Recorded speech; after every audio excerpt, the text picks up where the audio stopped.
Presenta Conversaciones con Ernesto Rivera.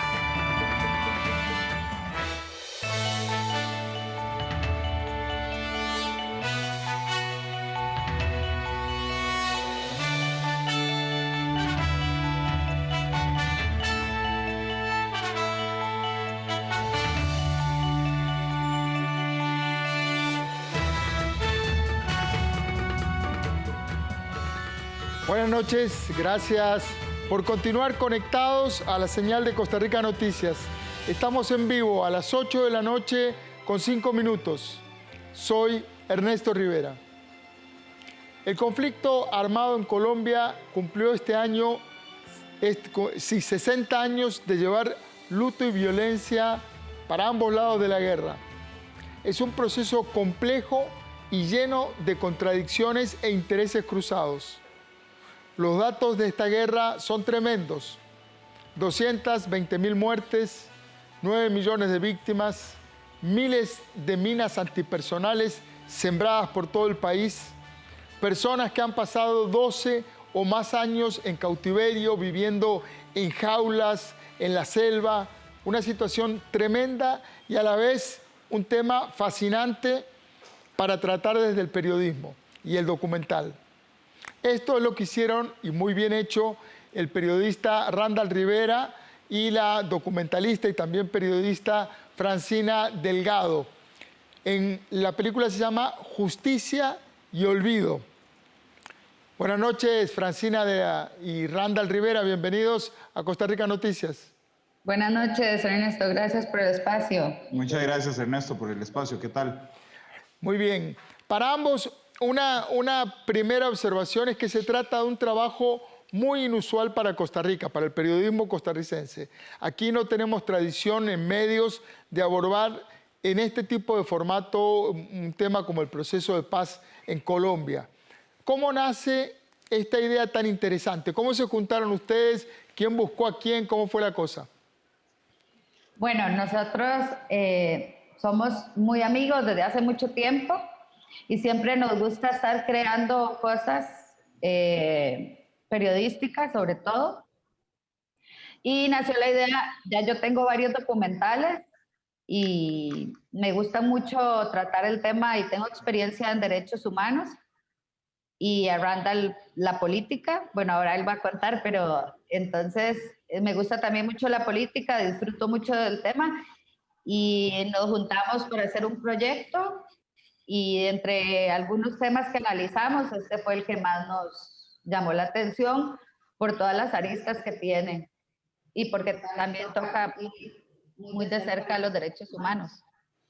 Sí, de hecho, cuando Fran, porque fue ella la que me planteó la participación en el documental, realmente me pareció una oportunidad de explorar y navegar en un ámbito que efectivamente no está muy explotado en Costa Rica, pero que era una oportunidad única, además personal. Yo entiendo que Fran es muy modesta, pero tiene muchísima experiencia en documental fuera del país, y entonces me pareció además la oportunidad para aprender mucho del proceso.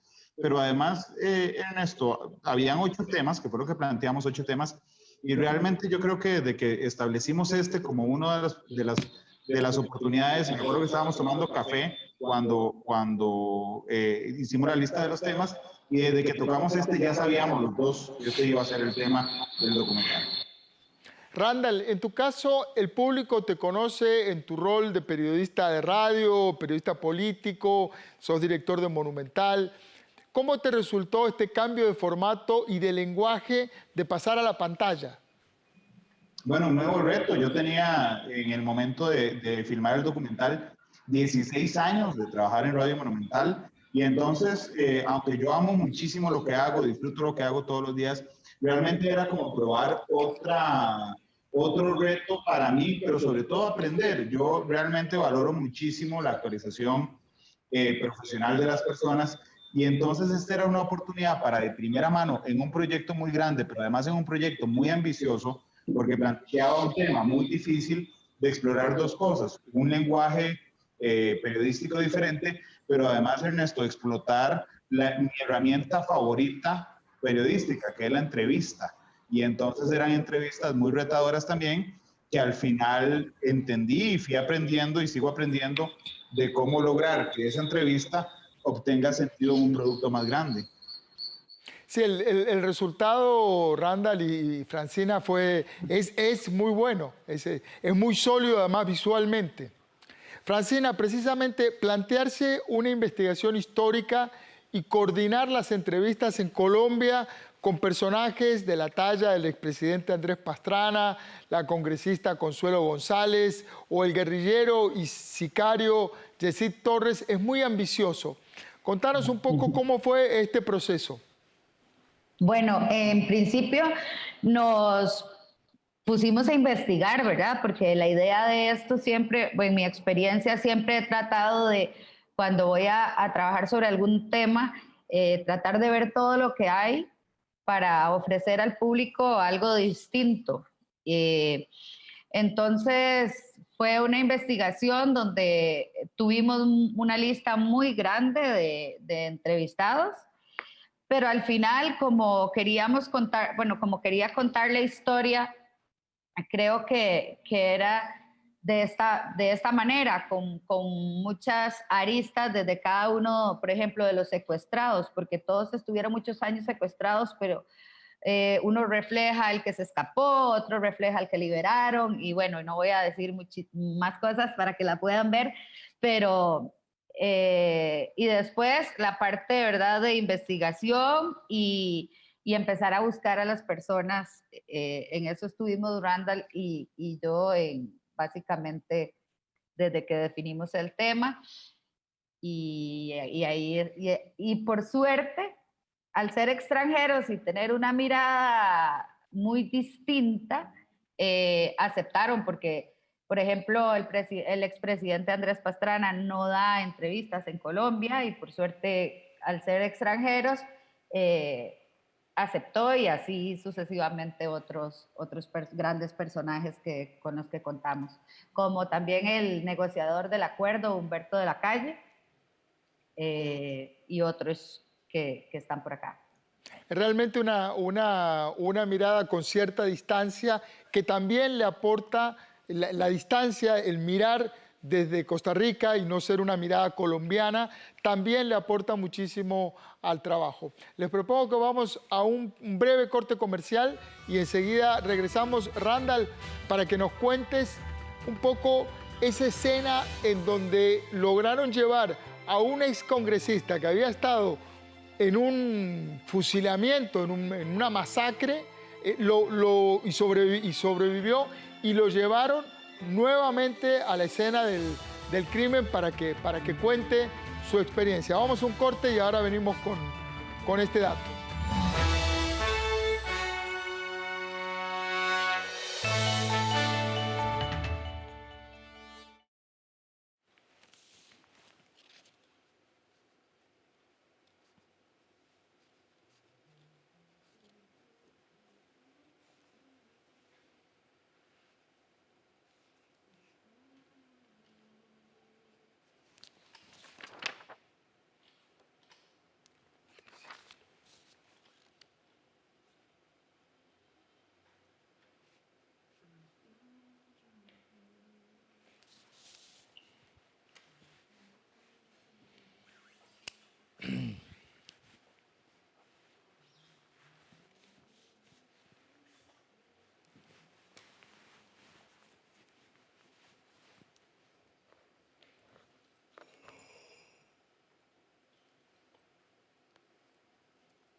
Estoy conversando esta noche con Francina Delgado y Randall Rivera. Estamos hablando de su película Justicia y Olvido.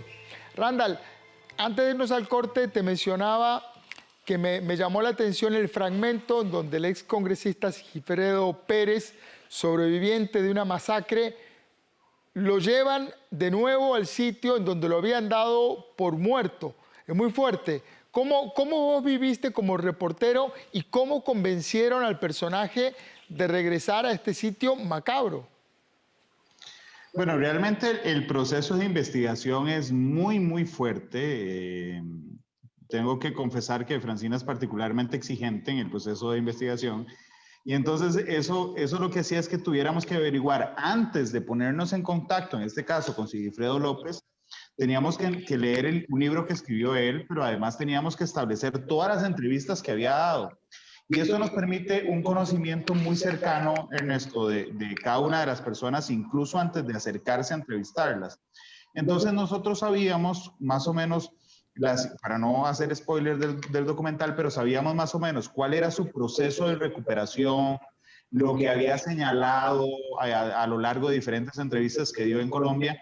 Y entonces teníamos dos retos. Uno era convencerlo de ir a la Asamblea del Valle, y la otra era que nos contara cosas que no había contado, porque claramente algunos podrían pensar que estas son historias muy conocidas en Colombia, y realmente el documental aporta nuevos datos en prácticamente todos los casos. Y bueno, cuando se lo planteamos nos costó un poco, realmente al inicio fuimos contándole más o menos cuál era nuestra propuesta de la entrevista. Incluso, no sé si Fran lo recuerda, pero el día de la entrevista, cuando él llega a la locación, duda un poco y empieza a ponerse muy nervioso porque él no había logrado ir nunca al sitio donde le hicimos finalmente la entrevista. De hecho, nos dijo, porque nos puso muchos pretextos antes de llegar, pero ya habíamos quedado. Entonces nos dijo, no quería venir porque desde que pasó esto no entro a este lugar.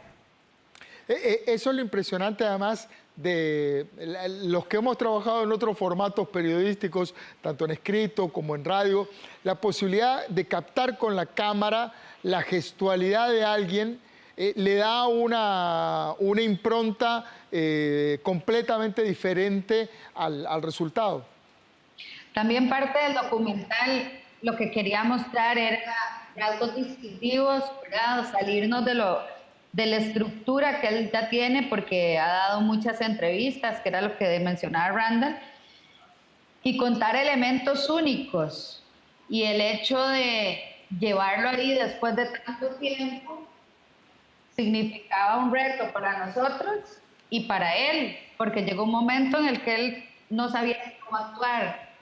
Y además yo creo, Ernesto, desde el punto de vista periodístico, yo siempre he defendido que una entrevista no es un cuestionario, es decir, no es una colección de preguntas que vos te sentás a hacer, sino realmente, y podría conceptualizarlo así, es un ajedrez psicológico donde vos vas midiendo efectivamente cuando estás tocando fibras sensibles de una persona, y la mejor forma de hacerlo es a través de los gestos que está teniendo. Vos notas si una persona está nerviosa, si se ha sensibilizado, entonces te vas por este lado de la entrevista, y eso yo creo que hace muy rico el ejercicio periodístico, y posteriormente que queda muy bien reflejado en la edición, que es justamente cómo en medio de una entrevista que es muy larga, porque la entrevista original es muy larga, vas navegando conforme los sentimientos del entrevistado y te alejas de un formato que lamentablemente es muy utilizado, que es el del cuestionario directo sin importar la respuesta de la persona. Totalmente, la entrevista es en realidad, dicen los maestros de la entrevista, que es un juego de seducción, ¿verdad? Entre los dos, entrevistado y entrevistador, están en una tensión permanente por ganar la atención del otro. Francina, además de lo complejo de reportear en un país que queda, recordémoslo, a 1.200 kilómetros de distancia de Costa Rica, está, además de esa dificultad, está la dimensión económica. ¿Cómo financiaron y cómo les ha ido con el estreno? Porque además fue todo un crew, fue todo un grupo, no es que se hizo por Zoom, ¿verdad? ¿Cómo fue toda esa aventura económica? ¿Y cómo salieron? Si es que salieron. Bueno, primero que nada, agradecer al crew, ¿verdad? Que estuvo siempre ahí, y agradecer a Luis Diego Cordero, que fue el financiero, el productor ejecutivo de este documental. Fue un crew donde sí, todos éramos costarricenses y y estuvimos en Bogotá, en Cali, en Cartagena y en Pitalito. Y bueno, eso gracias al financiamiento del productor ejecutivo Luis Diego Cordero y a todo el amor que le puso el club, porque más allá del viaje fue muy cansado y bueno, no, como vos decís, no estamos en nuestro país, entonces la logística es muchísimo más grande, ¿verdad? Y además de eso, lo estrenamos en Colombia hace 3 meses y creíamos que no íbamos a lograrlo estrenar en Costa Rica por el tema de la pandemia, pero afortunadamente estuvo ya en el Cine Magali y en Cinépolis Terramol y Lindora. Buenísima. Y esta ahora se puede ver online. Sí, actualmente está en una plataforma colombiana que se llama Bunet CO, pero estamos en negociaciones para exportarlo también. Buenísimo, mucha suerte con eso. Randall, muchas gracias. La gente está mucha suerte además porque realmente es un deseo calculado. Ojalá que a este tipo de proyectos le vayan muy bien para que el periodismo costarricense crezca y tenga alas y tenga ambición y tenga un retorno. La gente que invierte en productos de buena calidad periodística tenga un retorno y eso estimule la inversión. Eso es bueno para todos. Randall. Indudablemente. Perdón, también sí. Quería agregar que tuvimos apoyo de Procomer también.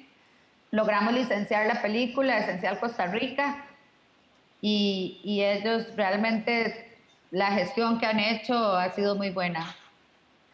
Buenísimo. ¿Ibas a decir algo, Randall? Sí, iba a decirte nada más que a mí me llamó la atención que cuando nos invitaste a la entrevista, Ernesto, justamente estamos negociando justamente con distribuidoras internacionales. Entonces me hizo mucha gracia porque después del estreno aquí en Costa Rica realmente como que despertó mucho interés incluso a nivel internacional y algunos medios internacionales, en Colombia particularmente, le han puesto mucha atención al documental porque suma algunos datos en los procesos judiciales pendientes en Colombia respecto al acuerdo de paz. Claro, claro. El revisitar las historias trae datos nuevos, sobre todo cuando se hace con la acuciosidad que lo hicieron ustedes. Randall, en tu caso la gente está muy acostumbrada a verte en tu rol de periodista político, de castigador político en Monumental. Este es un primer paso de una serie de proyectos similares en formato de video o de TV. ¿Te estás corriendo del rol tradicional del Randall Rivera que conocemos? Bueno, yo creo que uno tiene que explorar todos los retos profesionales, pero digo, sin separarme de lo que hago normalmente, ¿verdad? Que son entrevistas en radio, pero también en un ambiente audiovisual, yo le agradezco mucho a la empresa porque me dio la oportunidad también de explorar otras cosas.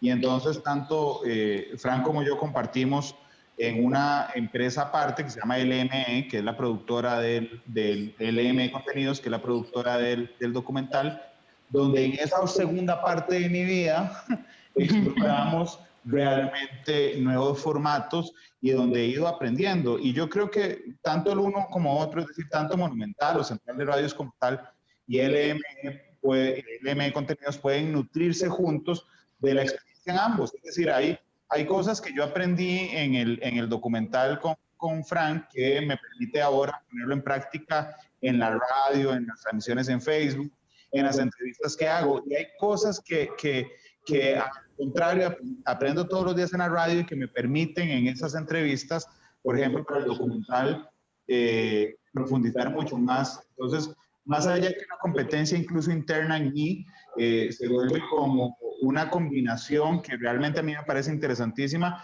E insisto, yo le agradezco mucho a mi empresa, en lo particular a Repetel y Central de Radios, que me permitiera también seguir creciendo en otro ámbito profesional mientras pues sigo desarrollándome como los últimos 17 años en documental.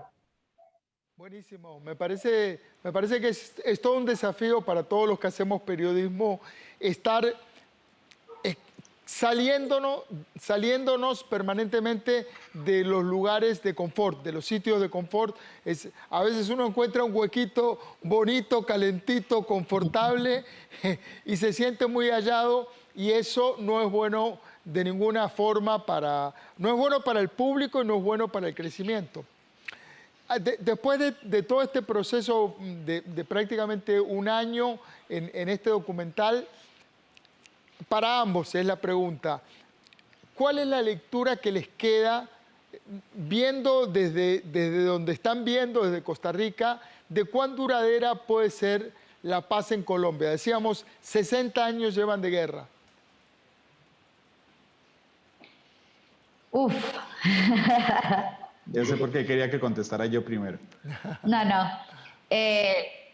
Bueno, sin duda, después de estar con tantas víctimas, ¿verdad? Y venir de un país que no tiene ni siquiera ejército y enfrentarse a esto, realmente a mí me llama muchísimo la atención, porque son las víctimas las que están decidiendo perdonar a cambio de paz.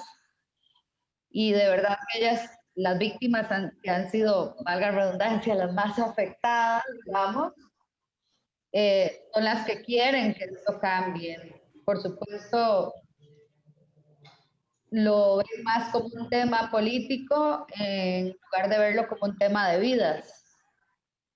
Y honestamente, me gustaría que logren en algún momento la paz. Buenísimo. De hecho, yo no sé, Ernesto, si vos te acordás, a mí sí me pasaba. Yo tengo 2 hermanos, hermana y hermana.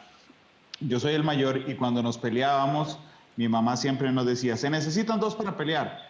En este caso en particular, cuando las víctimas impulsan un proceso de paz en el cual ellas ceden al olvido, y por de ahí el título, ellas ceden al olvido en pro de la justicia, creo que se hace una cosa muy poderosa, que es muy difícil de echar atrás, porque por supuesto que hay obstáculos en el camino. Uno de ellos son las facciones de las FARC que se han separado del acuerdo de paz y han regresado al monte. Pero si vos lo notás, hay una censura mucho más fuerte de la sociedad a esas personas que se salen del acuerdo de paz. Y entonces hay toda una estructura jurídica, ciertamente con un montón de cuestionamientos que están explorados en el documental, pero que de alguna manera permiten establecer que es diferente vivir así. Yo he conversado con colombianos incluso que han visto el documental y que nos han dicho, ojo, es que son 60 años de guerra, son en esos 3 generaciones de una Colombia que empieza a explorar cómo es vivir sin un conflicto armado permanente y sin la amenaza de un secuestro en la esquina de tu casa. De hecho, habían personas que decían, yo siempre he vivido en guerra, entonces no sé cómo es vivir sin guerra. Sí, totalmente, algo completamente desconocido para los costarricenses, y bueno, enhorabuena, se nos acabó el tiempo, pero enhorabuena por el trabajo, por lanzarse a esta aventura, por expandir los límites. Muchas gracias, Francina Delgado, Randall Rivera. Muchas gracias por el espacio. Gracias, Ernesto. Buenas noches. Buenas noches. Buenas noches. Una experiencia periodística y también documental sobre algo que afortunadamente nos es completamente ajeno: la guerra, la muerte de hermanos con hermanos. Ojalá que sigamos siempre en este camino, en este ambiente de paz. La paz no es gratuita, hay que cuidarla. Recuerde, trabajamos para usted. Somos la televisión pública de Costa Rica.